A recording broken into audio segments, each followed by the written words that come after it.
The Forest of Bliss campaign is about getting trees planted because trees are so important. The Forest of Bliss is an interfaith effort to support the earth and all its creatures. Trees are the bridge between heaven and earth, standing upright as humans do, and we humans share a special connection with them. Trees are important in every spiritual tradition. In the Old Testament, trees were cherished, and it's even said warring parties were not to cut down trees. Buddha came to enlightenment under a tree, and Jesus was in the garden with the trees. In our current moment, we hold these traditions and know how important trees are to our common home, for shade, for food, beauty, and joy. Trees are blessed as they are planted in our program, with many prayers, one of them being, "Come stand with us as we plant and nurture this tree. We have opened the earth and prepared the soil to receive this tree. As the womb receives the seed and nurtures it to maturity, may we bless and nurture this life. Bless this soil, bless this tree that is already a blessing." My name's Aaron Singh, and I'm with the Albuquerque Sikh Gurdwara here in Albuquerque, and I wanted to talk about how all of these various threads have come together with the New Mexico Interfaith Power and Light and the Sikh efforts to plant trees. This project had its origins in 2019 when the Sikh community in Albuquerque started a commemorative program in which we are planting 550 trees to commemorate the 550th birth anniversary of our founder, Guru Nanak Dev. In the fall of 2019, a gathering was held in Alvarado Park where the first 5 trees were planted. There, members of faith communities attended, and the idea was born for all of us to work together on a larger tree planting project. Towards that goal, the Sikh community has partnered with the New Mexico Interfaith Power and Light, a group dedicated to foster environmental justice and combat climate change.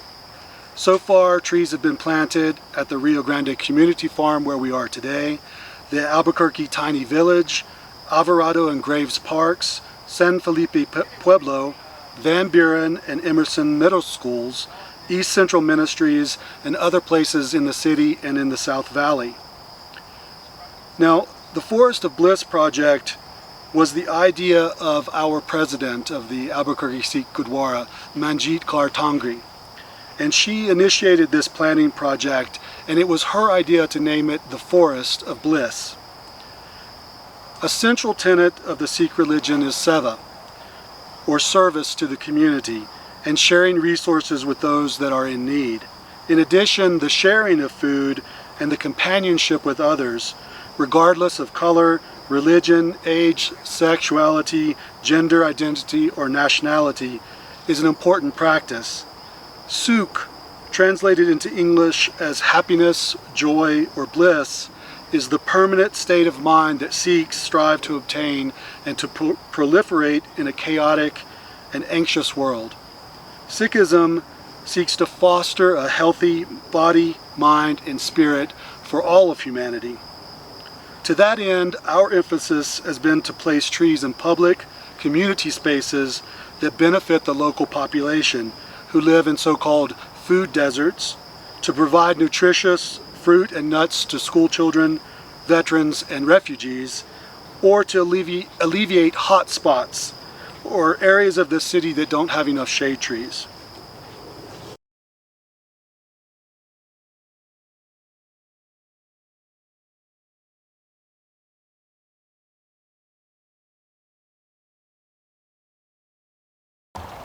Well, the Rio Grande Community Farm is going into its 25th year next year, and that's the Las Poblanas open space age also. It was bought from Anderson Dairy 25 years ago and then put into the different programs that are run here. There's 175 farmers and gardeners on the 32 acres that we run. Well, the community garden part is 3 acres, this section right here. The Rio Grande Community Farm actually controls 32 acres directly. Some of that goes to bigger incubator kinds of programs. Tres Hermanas has 3/4 of an acre here, but the Combat Veterans Farming Incubator has 3 acres on the other side of the farm. We also have a women's coalition. We have the Women of Color Farming Incubator. We have the Master Gardeners. We have an autism farming group. We have Agribilities for people. It's a farming group of people with special needs. We have New Mexico State programs here for the soil development trainings. So we have a soil pit here and training areas for their programs. We have the pipe program out of University of New Mexico as part of their bug count is here. That's from the Department of Entomology. So we have 10 different incubators going here on the farm that are training programs in some way.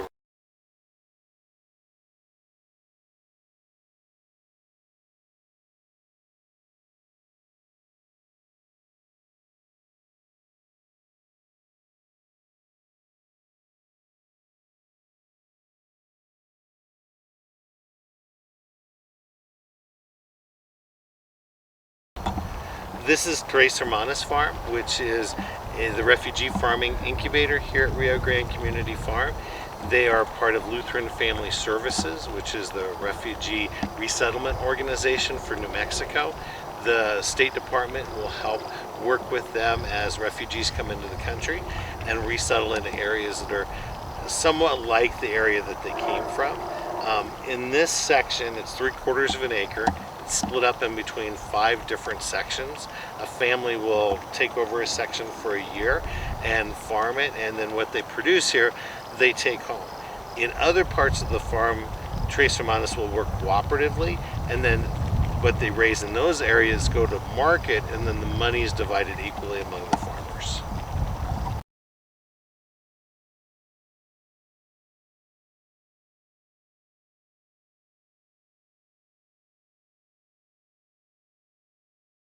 Well, it's apples really that we've been putting in over the last 2 years here in this orchard, and part of that is because Alvarado Elementary School is just right here across the acequia.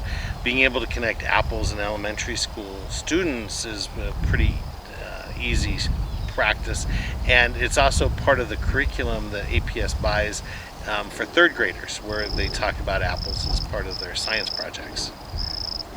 And how many trees do you have on the property?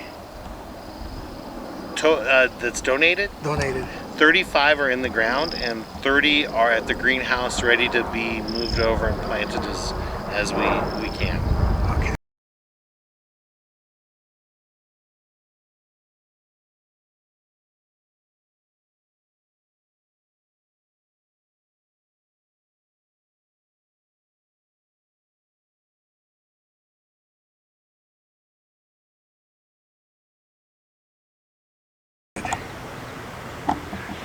Hi, I'm Tim Nuzum. I'm the Director of Food Ministry here at St. John's United Methodist Church in Albuquerque. The food ministry has been around here since 2003. We have a professional kitchen that's inspected by the city, so we do meals. We've done meals for banquets and lots of large events in the church, and this is pre-pandemic. We do funerals, fundraisers. We have a fish fry every year during Lent, and so we do these large meals in this building. However, during the pandemic, we transitioned to doing meals outside the church. We're feeding the homeless, we're feeding people who are poor or working, and also people who are sick, like the community. The organizations we help are Hope Works, Community Hope, and Casa Esperanza. Just in the past year, however, we have developed a garden ministry that is kind of a subset of the food ministry. But what we wanted to do is use the space we have here at St. John's outside to build a garden. And this would be to make food for me to use in the kitchen to feed the homeless and the people outside the church, and also to teach people how to garden and connect the two, like connect eating with how you grow the food. So it's actually the 3 steps. It's like growing the food, preparing it, and then taking it out to the people and serving them as they eat it. So what we did was, just in the past year, we had a group together and we planned all this, and we utilized the area outside here. We have 2 hoop houses that we built, and we built them within like 2 days. We had a bunch of volunteers, but we got help from Del Jimenez, who's part of the New Mexico Extension. He's built thousands of them. So he designed them and he helped build them. So after they were built, we built some raised beds. And so the reason we're building the hoop houses is so we can do growing all year round, even in the cold months.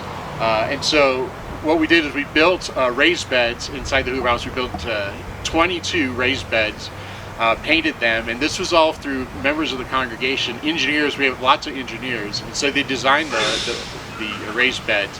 We put them in, filled them with soil. We also had them design an irrigation system. So along the back here, we have pipes going that goes from the water source up through into an irrigation system in the hoop house. It's all on timers and automatic. Then from the hoop houses, the next thing we did is we have several raised beds that are on the ground, but hold lots of different other vegetables. So the vegetables that we're growing right now are zucchini, yellow crookneck squash, cue ball squash, black-eyed peas, green beans, bush beans, a variety of tomatoes. We have lots and lots of tomatoes growing. We have peppers, green chili, lots of Arizona 66 green chili, or 64, and then we have bell peppers, banana peppers, and then outside of the hoop house we did put in the ground, we built some rows. We dug some rows, and we have corn and bush beans and then some pumpkin. So we've utilized as much space as possible, and so we're trying to just utilize just the earth and to defray costs with the food garden. So we have lots of master gardeners here at the church, and so they've helped design things, and we're trying to partner actually with Zuni Elementary, which is right across the street, and they have a garden program that they're doing, and so we're going to help. They're going to come over, help us. We're going to go over and help them. We'll learn how to do things together. And so the name of our garden ministry is Tending the Soil and Tending the Soul. So as well as feeding our bodies, the goal is to understand the spirituality of the earth and food. And food in the Bible is extensive. Like, it represents so much in the Bible, and is mentioned so many times. From the beginning, Genesis, in the Garden of Eden, it's a garden, to the Last Supper, where Jesus eats bread with his friends. So how earth and how the food helps us in terms of communicating with each other and being spiritual, as well as understanding that the earth is it's fragile, and so we need to tend to it in a very careful way so that we have it for future generations. And we really want to get people involved and connected to the food chain rather than just being consumers.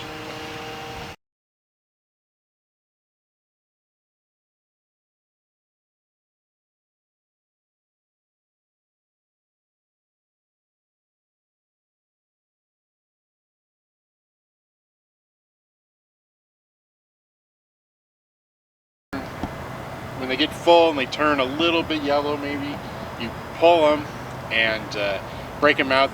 The beans come out, and you can actually use the sides actually to eat those as well. So we're going to take the fresh ones. If I don't use them right away, we'll freeze them.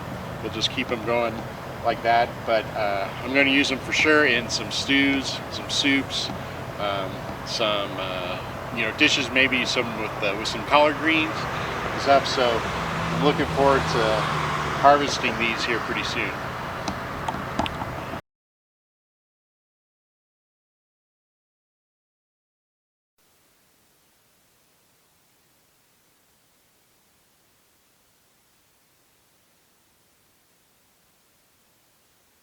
This is our third year. We started with just 2 beds, a little closer to the church, but then last year we doubled the size, and we're hoping to add 2 more beds this fall. we grow zucchini, jalapenos, bell peppers, cherry peppers, no, not cherry peppers, cherry tomatoes, all sorts of different kinds of large tomatoes, some that are really good for sauce, I'm told. And we also grow some basil, we had some cilantro, and some oregano. So this idea came up in a Just Faith group that we had several years ago, and they were talking about urban gardening and using little plots of land. And one of our members, Teresa, said, why don't we do that? So I checked with the head of our social concerns, Maria Duran, and she says, we've been wanting to do that. So the ball started rolling, and here we are. We had some really good, some of our guys built the beds, and we have a good gardener, Terry, who guided us into what to get. And the produce goes to our pantry, which is open every Thursday from 9 to 1 for people who need more food. And the good thing is they get to get fresh, organic, healthy food. And it's also teaching me a whole lot about gardening, and I'm learning. Not all of it's easy to learn, but that's the way things go.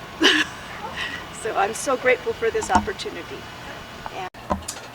Okay, my name is Maria Duran, and I'm the volunteer chairperson of the Social Concerns Ministry here at St. John, the 23rd Catholic Community. And we have a very active social concerns committee. And part of the need that we found out about 3 years ago, or discovered through our food pantry, was to be able to increase healthy food for the community rather than just canned food and boxed food. We have a large area behind the church that hasn't been utilized. And so I approached the pastor at the time and asked if we could begin a community garden for our food pantry. And once we were able to, through actually the Creation Care team coordinated it, and Kevin Bean was really the person who spearheaded it. Once they found out the actual mechanics of the garden and the drip system, it took a while to work that all out with the support of the pastor. And so that's when we began a small community food garden for our pantry.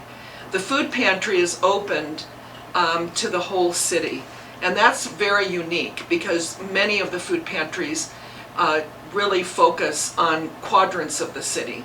But we have individuals coming from the mountains all the way down to the South Valley. And we also service a large community off of the international area, international district. And so we decided that the food that we had was, like I say, box canned, and so we wanted to be able to provide fresh vegetables year-round. So it began with a summer garden, obviously, where the produce would be more plentiful. And then we extended it into the fall. And so now the new pastor here, would like to extend the vegetable beds, the garden, to 6 raised gardens rather than the 4 that we have, because it's been so promising. We have a really dedicated team headed by Terry Dunbar, who has a long history of growing, is a master gardener and growing very productive gardens.